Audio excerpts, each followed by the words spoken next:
So I'm out on the North York Moors, and as you can see behind me, the heather is in full bloom. So you got all these vast areas of all this gorgeous pink and purple colour. And what's great about this particular area where I am this evening is that dotted around in all this open space are these little characterful pine trees, which just make these really nice focal points and a nice contrast against the colour of the heather as well. So what I'm doing is just sort of wandering around and just sort of trying to find some nice characters, some nice individual trees that I want to be my focal point, but also kind of looking for the other trees in the background as well, and just sort of see if I can bring them into the scene, because you know, a picture of a lone tree is fantastic and kind of gives that sense of space, but I quite like to include others in the background as well, just to help to draw your eye into the image, but they also kind of help to give a bit of a sense of space as well, and it helped to sort of set the scene really and kind of tell a little bit more about this particular spot. Anyway, I have found a character that I quite like, which is this one here.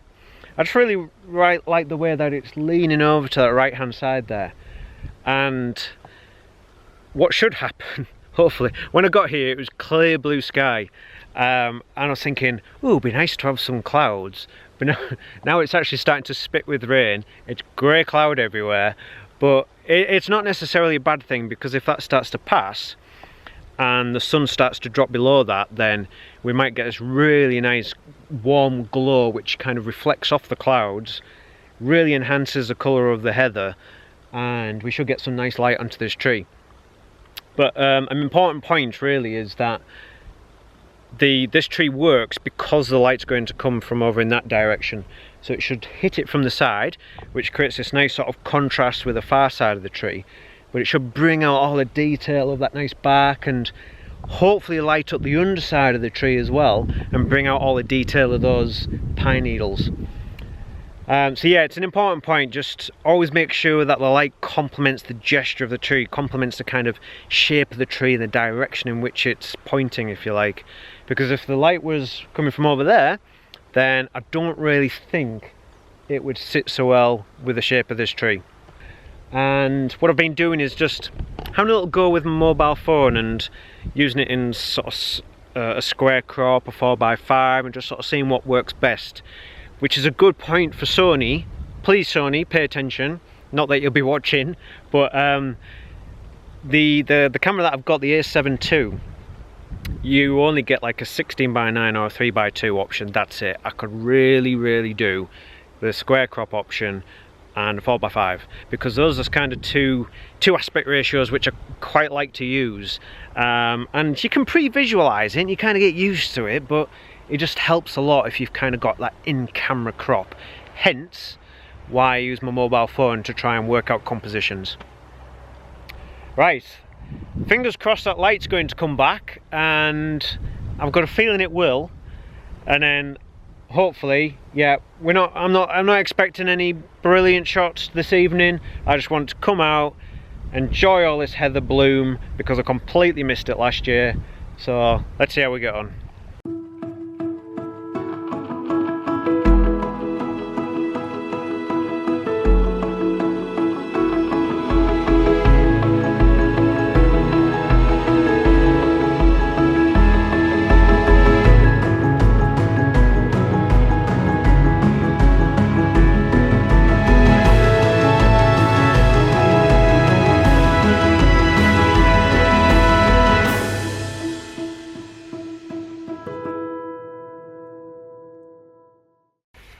So, I feel like I should explain why it's been so long since my previous upload, and it's basically pressure, which is, it's absolutely ridiculous, because, you know, nobody's pestering me to produce content.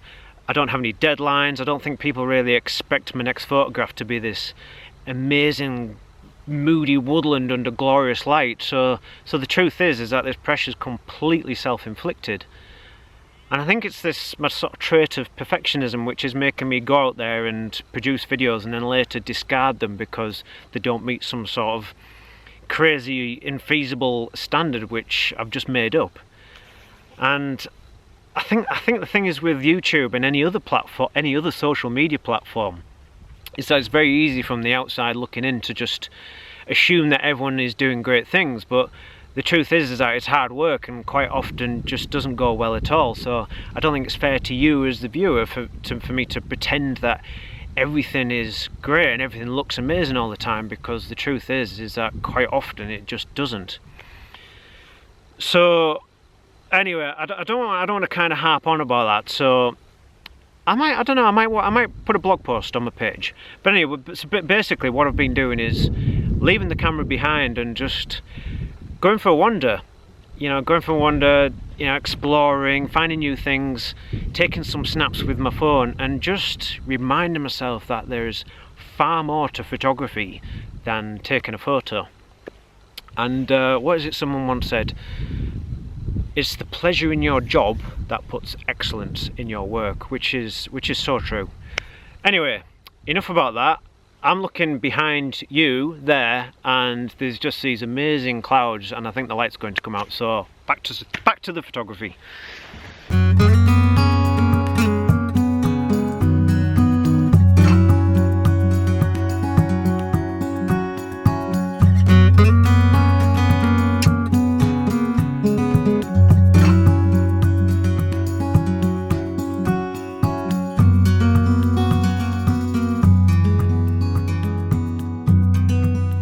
Please excuse the jazzy sunglasses, but that sun really is very bright in my face.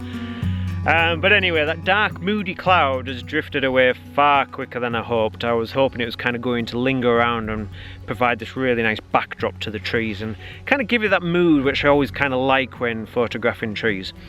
But having said that, the heather looks fantastic. It's a gorgeous evening. I don't think I'm going to now capture the types of images which I personally like.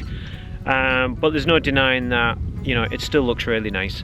I think, to be honest, sometimes this time of year you get that just very thin mist early on a morning. If you can catch it when it's calm and it's kind of gone cool overnight, when it's been warm during the day, then you can kind of get that thin mist. And if I can capture some of that linger around some of these lone trees under like a dawn glow, then that would be fantastic. I think that's what I'm going to try and aim for.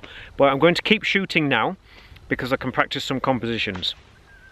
However, I have mixed emotions about these trees now, because it's almost too good to be true, because you've got these lone trees surrounded by this amazing colour, and these trees have these amazing shapes where they sort of seem to lean in one direction and almost cradle other trees in the background.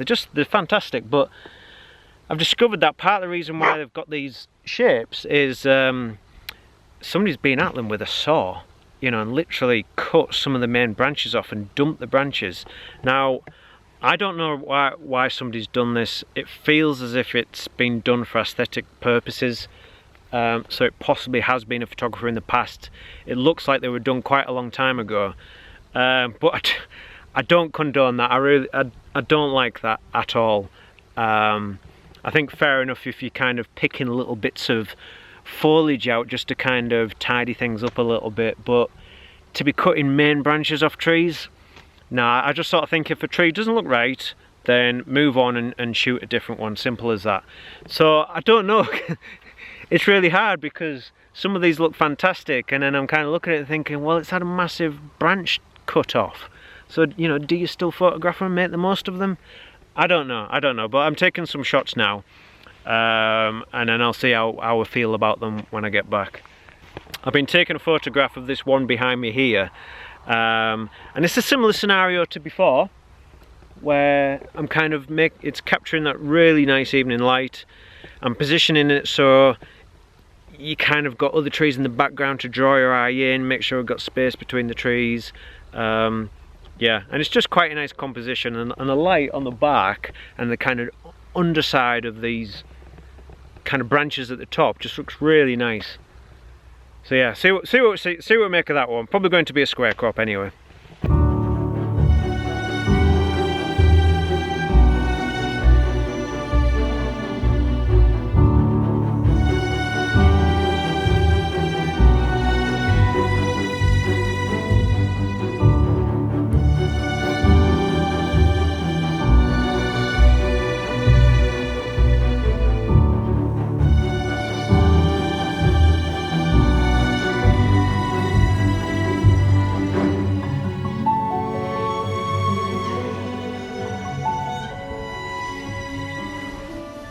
That is just typical me.